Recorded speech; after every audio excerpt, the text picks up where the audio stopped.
judul tema pada malam hari ini? Ya, saya ulangi lagi ya. Apa judul tema khotbah pada malam hari ini? Kesan pertama begitu menggoda.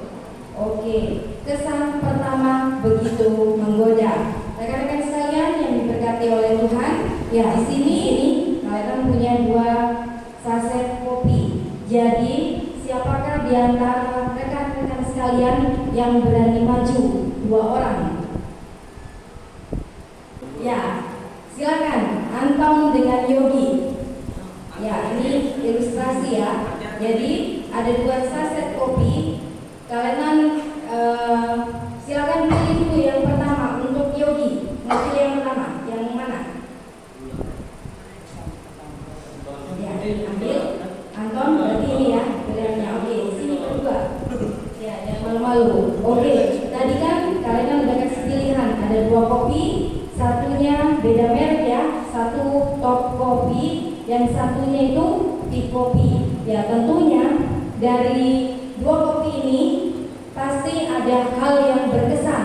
Kenapa Yogi memilih kopi yang bermerek top kopi, sedangkan Anton memilih kopi yang bermerek tea kopi?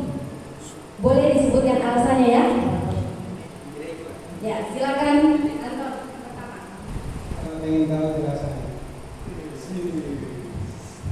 Ya, ingin tahu aja rasanya. Makanya Yogi pilih merek top kopi gula aren. Untuk Anton, dari kopi saset yang kalian berikan, coba diperhatikan depannya. Adakah yang menarik atau berkesan buat Anton? Kalau ada, silakan alasannya kenapa? Ada beli 5 dari 1. Ya. Oh, beli 5 gratis 1. Oke, terima kasih. Nanti kalian kembalikan kopinya ya untuk Anton dengan Yogi. Ya, ini adalah sebuah ilustrasi ya untuk mengawali khotbah kalian pada malam hari ini. Jadi ada 2 saset kopi di tangan kalian ini. Tadi sudah kalian berikan pilihan buat Yogi dan Anton untuk memilih. Dan tentunya dari kita semua yang hadir pada malam hari ini, dari 2 saset kopi ini pasti masing-masing memiliki pandangan atau kesan yang berbeda-beda satu dengan yang lainnya. Baik itu dari bermerek top kopi dan tea kopi. Jadi pasti dari kita semua kalau diberikan alasan mana yang berkesan, pasti akan ada yang menjawab, oh kalian yang paling berkesan adalah orangnya, atau mungkin kalian yang paling berkesan itu adalah gambar kopi gula arennya. Jadi penasaran bagaimana sih rasanya dari kopi ini. Ya, teman-teman sekalian yang diberkati oleh Tuhan, begitu pula bagi kita rekan-rekan sekalian, pasti kita memiliki idola masing-masing. Apa sih itu idola? Idola adalah seseorang yang kita kagumi, yang kita favoritkan, yang akhirnya kita buat jadi fans bagi kita secara pribadi. Dari kita masing-masing yang hadir pada malam hari ini, tentunya kita pasti memiliki idola masing-masing.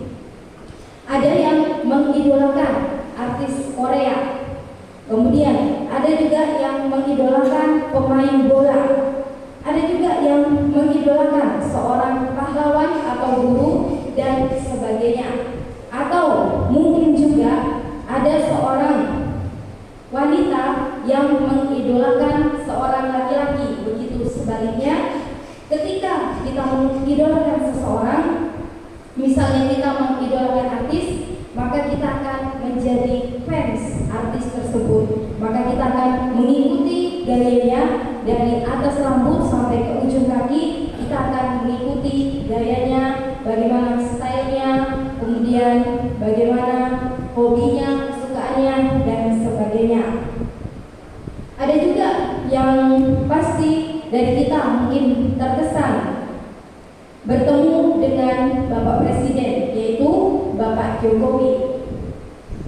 Beliau adalah orang nomor satu di Indonesia.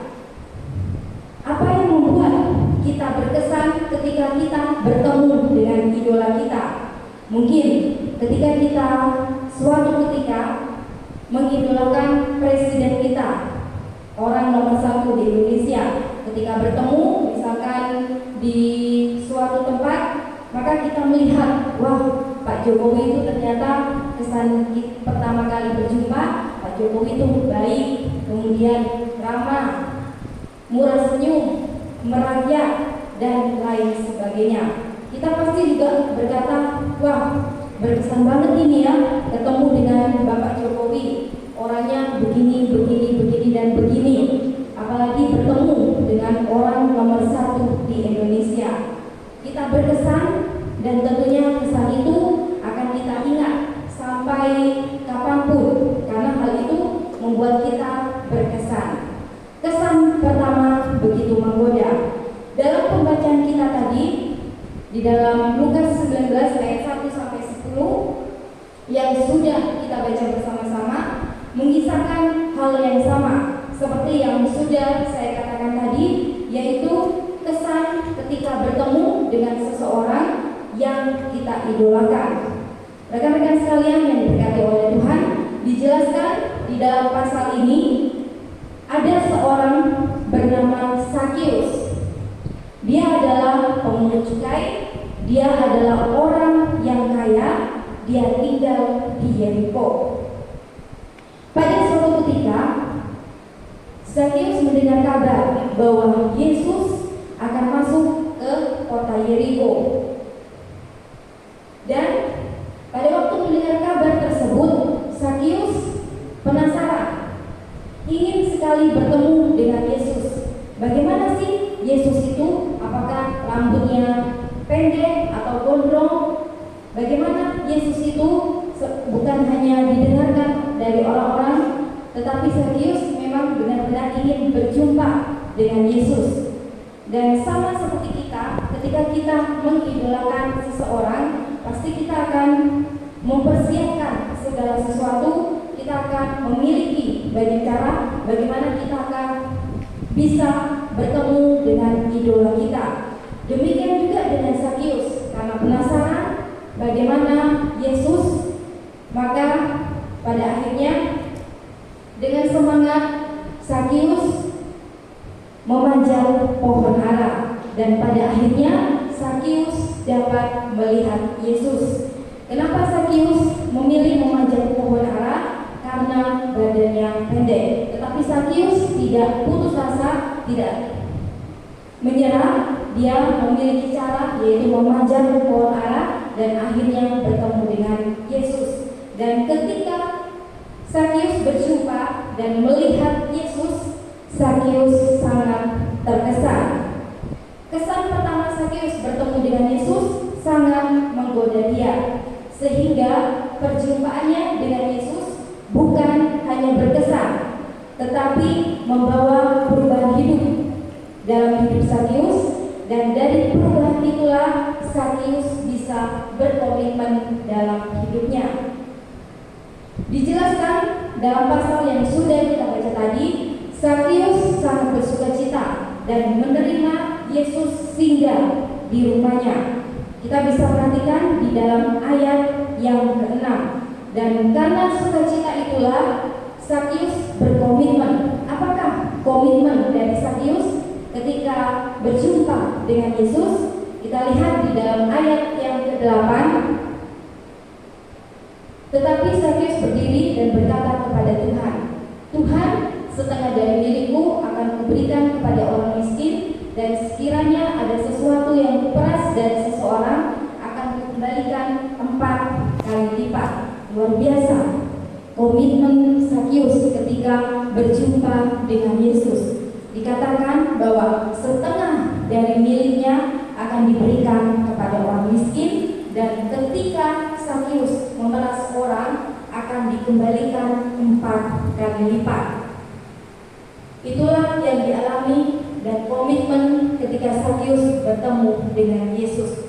Pertanyaannya sekarang adalah, apa yang dilihat dari Sakius dari diri Yesus, sehingga Sakius begitu berkesan dan mengalami perubahan dalam hidup, serta berani mengambil komitmen ketika bertemu dengan Yesus. Dan inilah yang akan kita pelajari bersama-sama pada malam hari ini, supaya kita sebagai anak-anak muda, sebagai orang muda dapat mengalami perubahan hidup ketika datang dalam ibadah, kita berjumpa dengan Yesus secara pribadi.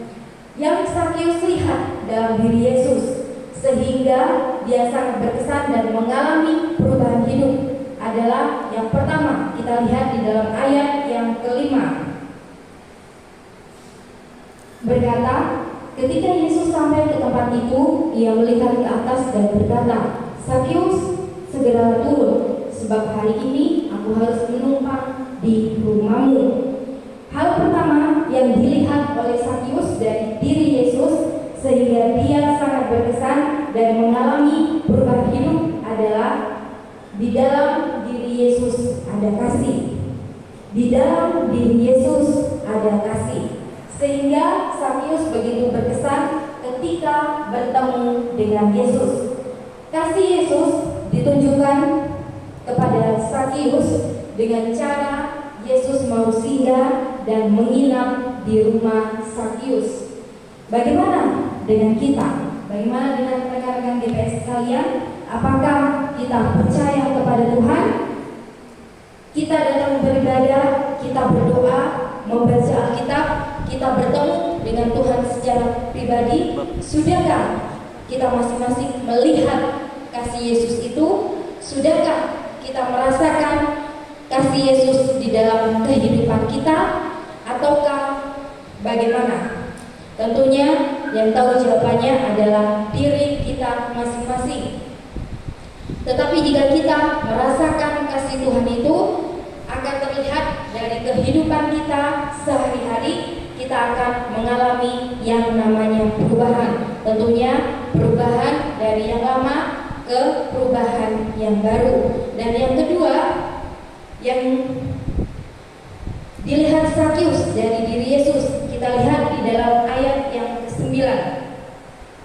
Kata Yesus kepadanya, hari ini telah terjadi keselamatan kepada rumah ini, karena orang ini pun anak Abraham. Hal kedua yang dilihat Sakius dari diri Yesus sehingga sangat berkesan dan mengalami perubahan hidup adalah di dalam diri Yesus ada pengharapan. Di dalam diri Yesus ada pengharapan. Sehingga Sakius begitu berkesan bertemu dengan Yesus. Pengharapan yang diberikan Yesus kepada Sakius mampu mengubah hidupnya, sehingga Sakius mendapat keselamatan yang besar dalam hidupnya. Sakius adalah orang yang dikenal orang yang berdosa karena pekerjaannya, tetapi ketika berjumpa dengan Yesus, maka Sakius memiliki harapan baru yang membawanya kepada perubahan. Bagaimana dengan kita? Orang-orang muda, percayakah kita jika di dalam Yesus Kristus ada pengharapan? Kalau kita percaya, sudahkah kita menaruh harapan kita kepada Tuhan atau bagaimana? Rekan-rekan sekalian yang diberkati oleh Tuhan, berharaplah hanya kepada Yesus agar hidup kita mengalami perubahan. Sekali lagi saya katakan, berharaplah hanya kepada Yesus agar hidup kita mengalami perubahan.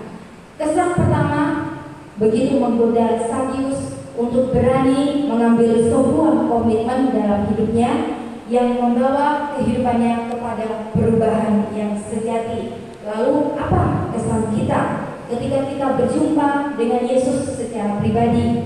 Beranikah kita sebagai orang muda berkomitmen seperti yang Sakius katakan? Kesan pertama begitu menggoda. Selanjutnya ada pada kita masing-masing. Mau diberkati, mau berubah, atau mau apapun juga, jawabannya ada di dalam diri kita masing-masing. Tetapi Sakius ketika berjumpa dengan Yesus, dia mau diubahkan hidupnya oleh Yesus. Rekan-rekan sekalian yang diberkati oleh Tuhan, biarlah melalui firman Tuhan pada malam hari ini dari kisah Sakyus ini memberikan kesan kepada kita bahwa berjumpa dengan Yesus memiliki pengharapan yang pasti. Dan biarlah kita sebagai anak-anak muda, selama kita masih memiliki waktu, mari kita sediakan hidup kita untuk Tuhan. Dan dari Sakyus ini biarlah kita memiliki perubahan seperti yang Yesus kehendaki dalam hidup kita. Tuhan memberkati kita melalui firman-Nya pada malam hari ini. Mari kita satu di dalam doa. Tuhan Yesus yang baik, kami bersyukur di hari Rabu pada malam hari ini. Terima kasih untuk kebenaran firman-Mu yang telah kami dengarkan bersama-sama. Kami dapat belajar dari Sakyus tetap memiliki kesan perjumpaan bersama dengan Tuhan.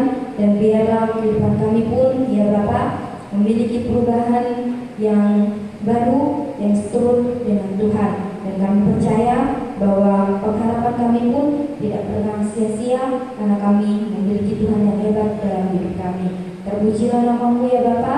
Biarlah rekan-rekan GPS yang ada di tempat ini semuanya diberkati oleh Tuhan dalam pendidikan, pekerjaan, apapun yang menjadi kerinduan masa depan mereka semuanya. Tuhan Yesus senantiasa turut campur tangan. Terima kasih ya Bapa, ini doa kami dalam nama Tuhan Yesus. Haleluya, amin. Terpujilah dari nama-Mu Allah, Bapa kami yang ada dalam kerajaan surga. Kami bersyukur dan berterima kasih kepada Tuhan karena ada kesempatan yang kami boleh pergunakan untuk datang beribadah, memuji, memuliakan nama Tuhan, mendengarkan firman-Mu. Dan saat ini kami juga telah memberikan persembahan kami.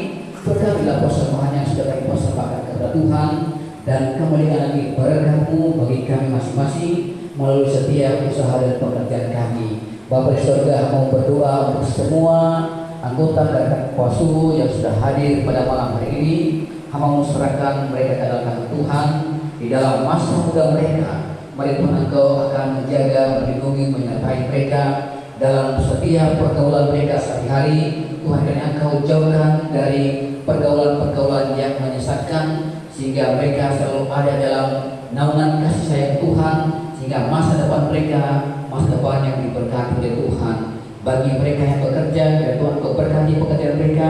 Bagi yang masih mencari pekerjaan, mari Tuhan Engkau bukakan pintu berkat bagi mereka sehingga mereka dapat memperoleh pekerjaan. Dan ketika mereka memperoleh pekerjaan, mereka bersyukur, berterima kasih kepada Tuhan, dan mempersembahkan hidup mereka kepada Tuhan di dalam masa muda mereka. Bapa di surga, saat ini kami akan kembali ke rumah masing-masing. Mari Tuhan Engkau akan menyertai kami dalam perjalanan sehingga tiba di rumah kami masing-masing dalam keadaan selamat dan diberkati oleh Tuhan. Terpujikan yang Tuhan, mengampuni setiap salah dosa kami. Di dalam nama Tuhan Yesus Kristus kami sudah berdoa dan bersyukur hanya kepada Bapa di surga. Saudara-saudaraku, arahkanlah hatimu dan pikiranmu dan terimalah berkat Tuhan.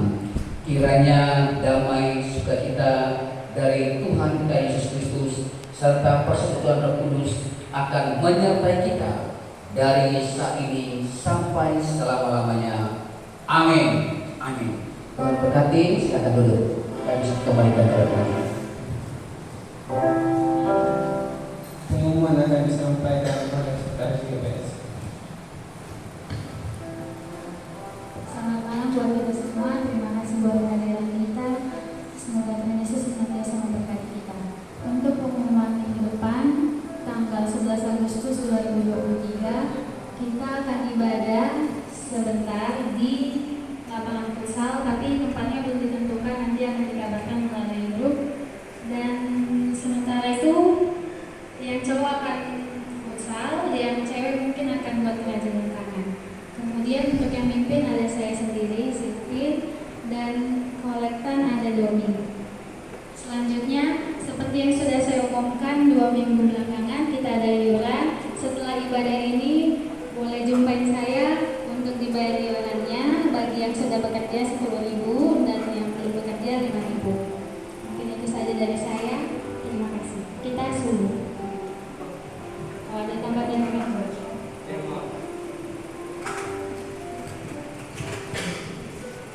Ya, sedikit. Ya. Ada pengumuman sedikit mengenai perkembangan kita, yaitu kegiatan kita ke depan, bahwa untuk perlombaan apakah sudah ada persiapan kita untuk merayakan kemerdekaan?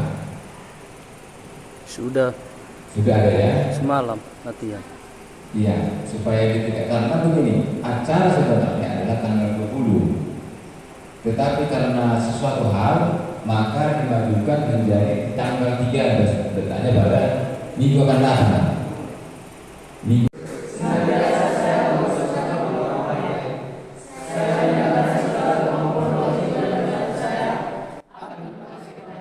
Kristus akan